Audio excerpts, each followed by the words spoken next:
Assalamualaikum warahmatullahi wabarakatuh. Sobat Islam dimanapun kalian berada, semoga kita selalu diberi kemudahan dan kelancaran dalam melaksanakan aktivitas kita sehari-hari.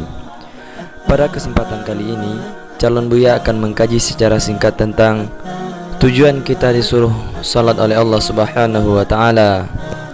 Sebelum lanjut ke videonya, silakan tekan tombol subscribe dan aktifkan notifikasinya agar channel ini terus berkembang dan berdakwah mengajarkan ajaran Islam di muka bumi ini. Amin ya rabbal alamin.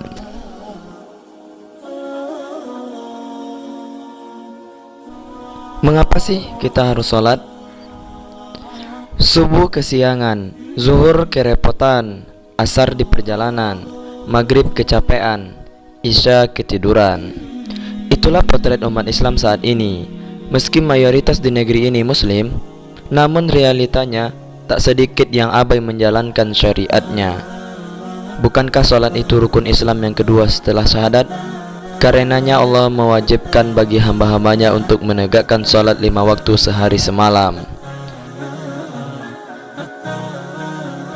Islam KTP, sepertinya itu juga dominan di kalangan umat Islam. Salah satu rukun Islam yang diabaikan adalah menegakkan sholat. Padahal salat itu adalah tiangnya agama. Allah Subhanahu wa Ta'ala berfirman dalam surat Al-Ahzab yang artinya, dirikanlah salat, tunaikanlah zakat, dan taatilah Allah dan Rasulnya. Quran surah Al-Ahzab ayat 33.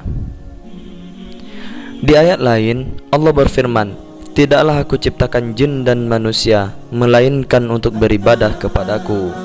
Surat Az-Zariyat ayat 56. Tentu saja salat bukan sekadar menggugurkan kewajiban, tapi memahami esensinya. Sebagai firman-Nya, dirikanlah salat, sesungguhnya salat itu mencegah dari perbuatan keji dan mungkar.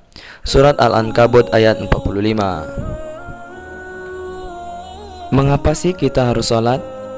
Simak video ini sampai selesai. Pada video kali ini, calon Buya telah merangkum 6 tujuan kita disuruh untuk melaksanakan sholat 5 waktu sehari semalam yang bersumber dari Islam Post. Berikut penjelasannya. Yang pertama, sholat sebagai tiang agama. Dalam sebuah hadis, Rasulullah SAW bersabda, Islam dibangun di atas 5 pilar. Syahadat bahwa tidak ada Tuhan yang hak kecuali Allah dan Muhammad adalah utusan Allah, mendirikan sholat, menunaikan zakat, pergi haji ke Baitullah, dan berpuasa di bulan Ramadan. Hadis riwayat Bukhari Muslim. Kata Rasulullah SAW bersabda, sholat adalah tiang agama, maka siapa yang mendirikan sholat berarti ia menegakkan sendi-sendi agama. Dan siapa yang meninggalkan sholat berarti ia telah meruntuhkan sendi-sendi agama. Na'udzubillahi min zalik. Maka tegakkan tiang-tiang agama itu agar kita tidak termasuk sebagai orang yang meruntuhkan agama. Yang kedua, amalan yang pertama kali dihisab. Kenapa sholat itu tak boleh ditinggalkan? Karena sholat adalah amal yang akan ditanyai di hari perhitungan nanti. Dari Abu Hurairah RR berkata, aku mendengar Nabi Muhammad SAW bersabda, sesungguhnya yang pertama kali akan dihisab dari amal hamba adalah sholat. Jika sholatnya baik, ia benar-benar telah beruntung. Dan jika sholatnya rusak, benar-benar telah celaka dan merugi. Hadis riwayat At-Tirmizi dan An-Nasa'i. Tidakkah kita merasa gemetar saat ditanya tentang sudahkah kita sholat? Bagaimana kita menjawab pertanyaan saat dihisab kelak? Apakah kita termasuk orang yang menegakkan sholat atau mengabaikannya? Tentu kita tak ingin diri ini celaka dan berakhir dengan penyesalan. 3. Mengangkat derajat dan diberi kemudahan. Rasulullah SAW bersabda, hendaklah kamu memperbanyak sujud. Sesungguhnya sujud satu saja karena Allah Niscaya Allah mengangkat satu derajat dan Allah akan menghapus satu kesalahanmu. Bukannya mengangkat derajat seseorang, tapi juga akan diberi kemudahan dan jalan keluar. Hai orang-orang yang beriman, jadikanlah sabar dan sholat sebagai penolongmu.